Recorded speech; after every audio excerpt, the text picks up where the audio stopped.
day, another adventure dito sa Kwento Mo. And today, pupunta tayo sa River Flow. It's a campsite sa Tanay Rizal.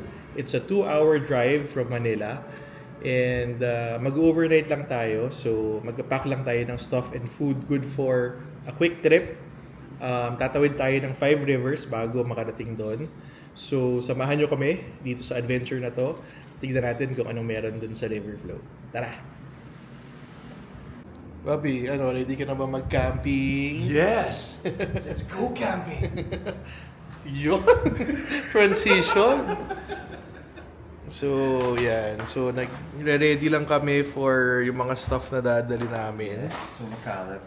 So, inom muna tayo tubig kasi super init.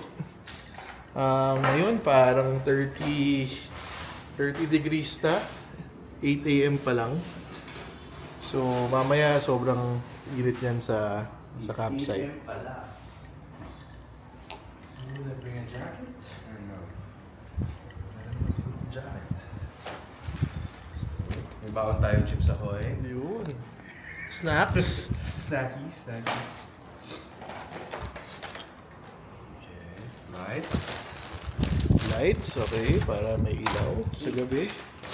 So magka-camping tayo. Ito lang dala natin. Para mag-grocery ka lang So mag-1 car lang kami ni Papi Alessi kasi wala, para masaya. Dalawa lang kaming pupunta dun eh. Diba? So para may kasama siya sa kotse. Tabi kami Matulog mamaya sa tent. Pakita namin sa inyo mamaya yung setup ng tent and kung saan kami matutulog. So paalis na kami ngayon and ito yung dadali naming car. Ito yung kotse ni Papi. Yan. So, may rooftop tent. Nakalift. Kayang-kayang tumawid ng river. Hey, nasa kotse na kami ni Papi. Papunta na kaming river flow. Pero syempre, para on our way there, ito ang pinapakinggan natin. O, diba? Kwento Mo podcast.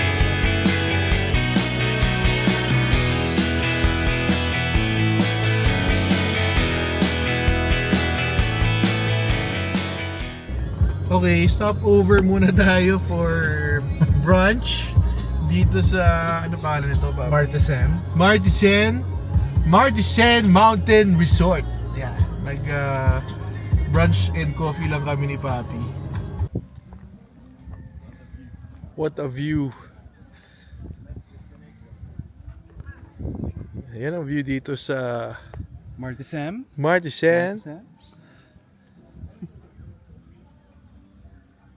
So breakfast date muna kami ni Papi dito sa Martisen Restaurant.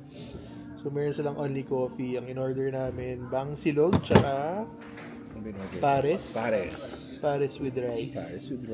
So bago kami pumunta ng River Flow, kain muna para mamaya relax na lang. Tambay na lang mamaya.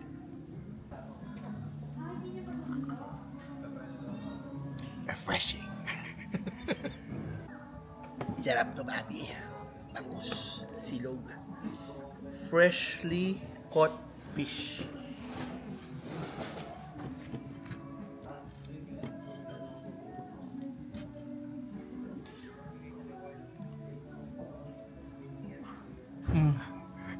Ang harap. Ano lasa? Asang steak.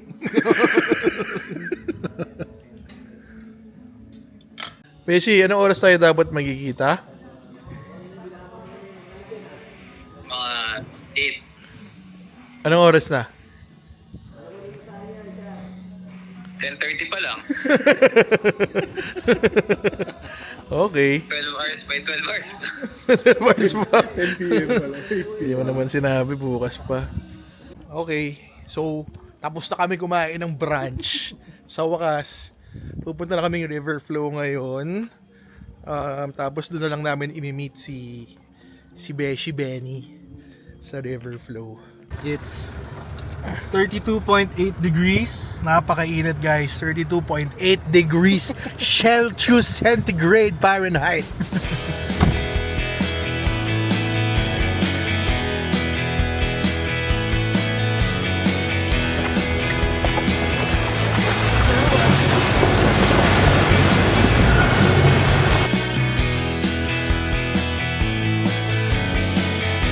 Saan na tayo, Bobby? Second river The crossing. second river crossing. So yung tulay na yan, nakikita nyo. Oo. Diyan tumatawid yung mga. Okay. Parang hindi na. Oo. Accessible na tayo.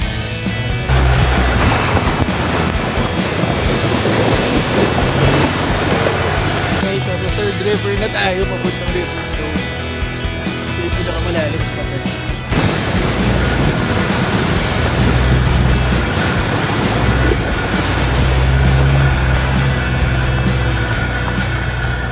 Since summer ngayon, hindi siya super lalim, so kayang-kaya.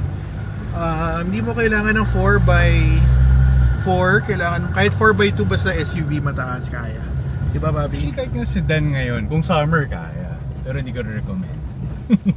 Oo, kasi kung wala kang kasamang naka 4x4 na ihila sa'yo, pag nakasedan ka, baka medyo delix.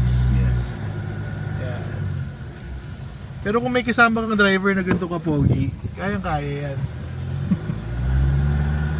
Guys, malapit na. Promise. Okay, finally nasa river flow na kami, guys. So ngayon set up lang kami by the river ng Tambayan. Tingnan natin kasi medyo mainit ito dahil sa river Tatambay. Wait lang, pakita namin sa inyo mamaya. Tambay muna sa river. Set up muna ng bubong para hindi mangitim. Yan, sinaset up na ni Papi ang awning. Kaya na niya yan. So dito kami sa river, nagsiset up. Yan yung river. Yan yung mga bundok. And doon yung river flow. So habang wala pa sila Beshi, dito muna kami.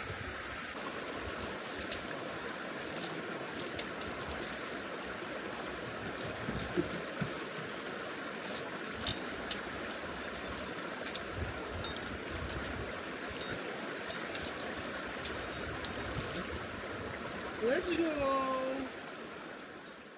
Guys, nakarating na rin sila Beshi at last dito sa river flow. Time check, 1:22 PM. Pero dito na sila sa wakas. Ano oras yung usapan? 8 AM. Ay, dito! Dito na ba kayo? Ay, naku, nagsimula na dito. Tara, sunod tayo. Tara na.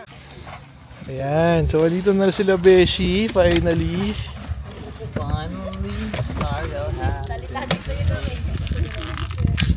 So siniset up na nila yung mga tents. Ito yung isang tent nila. So ito from Decathlon. So ito na yung river flow. Ito yung banyo.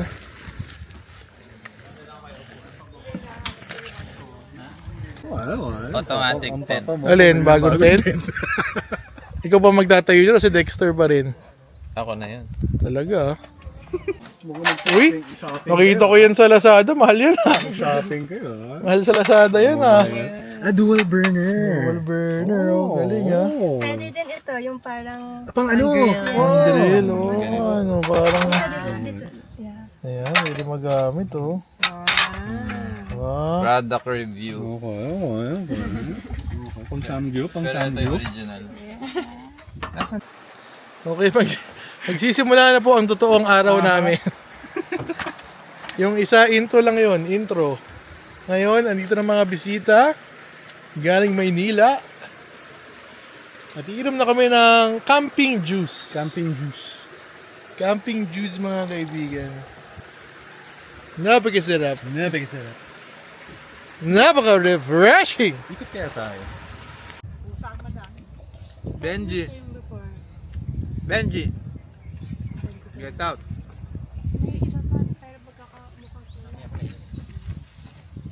Sarap. Ano kanain mo? Kangkong. Kangkong.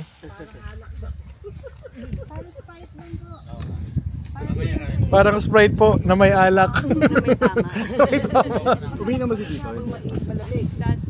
Umiinom ba? Uminom yun. Done. Ayan. Nagbabody shots kaya si dito. Binabody shot. Sila ni Mama.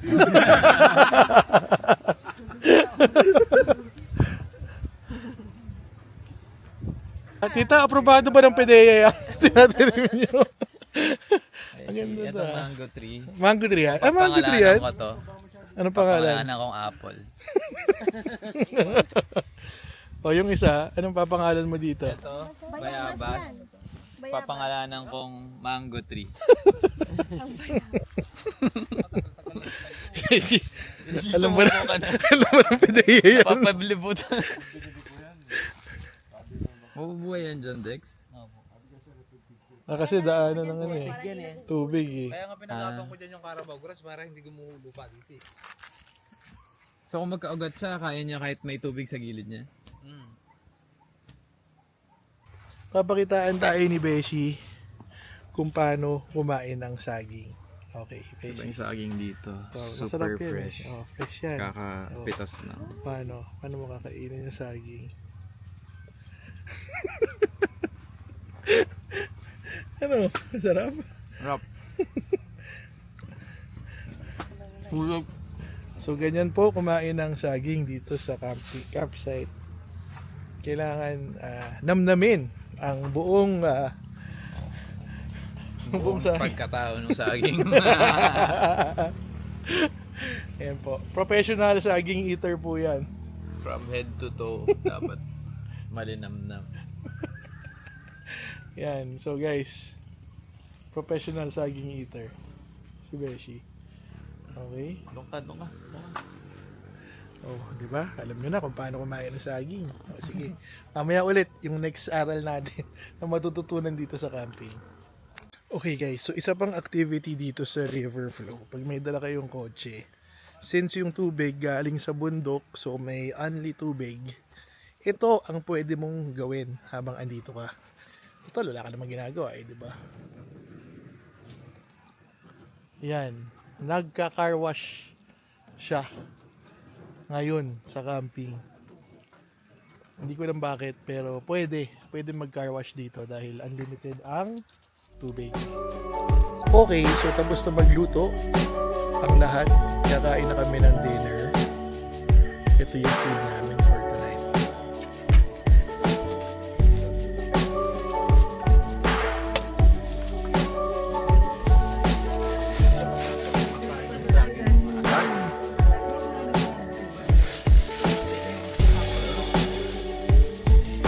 Bah!